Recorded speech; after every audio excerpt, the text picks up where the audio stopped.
이제 시작된 이재명 대표의 불법 리스크, 진실은 반드시 드러난다. 김성태 전 삼방울 회장이 오늘 아침 태국에서 송환됐습니다. 그는 입국장에서 검찰에서 잘 소명하겠다는 말만 남긴 채 수원지검으로 압송됐습니다. 김 전 회장은 조직폭력배 출신으로 각종 범죄 행위를 통해 자신의 부를 축적했습니다. 유흥업, 사채 등의 사업을 통해 종잣돈을 마련한 그는 2010년 상방울을 인수했고 이후 주가 조작, 전환사채 발행, 무자본 인수합병 등 불법과 편법을 오가며 무분별하게 사업을 확장했습니다. 김성태 전 회장의 혐의는 상방울그룹 배임과 횡령, 전환사채 관련 허위 공시, 주가 조작 등 주로 개인 비리와 금융시장 교란에 관한 것에서부터 시작됐습니다. 그런데 수사 과정에서 김 전 회장이 정치, 법조계와 검은 커넥션이 있는 것이 아니냐는 의혹이 터져나왔고 이후 드러난 것이 이재명 변호사비 대납 사건과 불법 대북 송금 사건입니다. 김성태 전 회장은 범죄 혐의자입니다.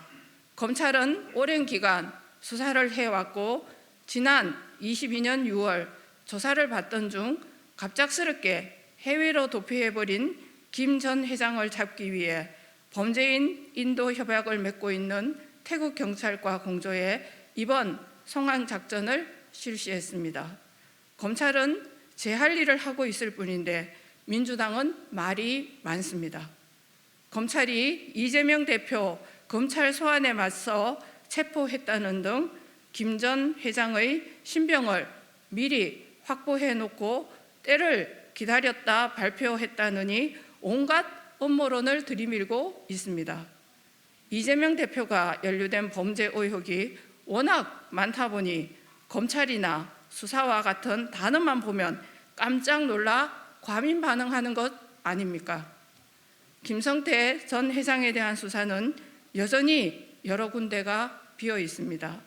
이재명 대표의 선거법 위반 재판의 변호를 맡았던 변호사가 상방울 그룹 계열사의 사회이사에 재직했던 적이 있다는 점, 이재명 대표의 주변 인물 중 다수가 상방울 그룹과 금전적 관련성이 있었다는 점, 이재명 대표의 최측근인 이화영 정 경기도 평화부지사 역시 상방울로부터 건품을 받은 의혹이 제기됐다는 점 등 검찰이 풀어야 할 숙제가 산더미처럼 쌓여 있습니다. 이재명 대표는 상방울 그룹과 관련된 의혹에도 성실히 수사에 임해야 합니다. 당당하게 맞서겠다고 하지 않았습니까?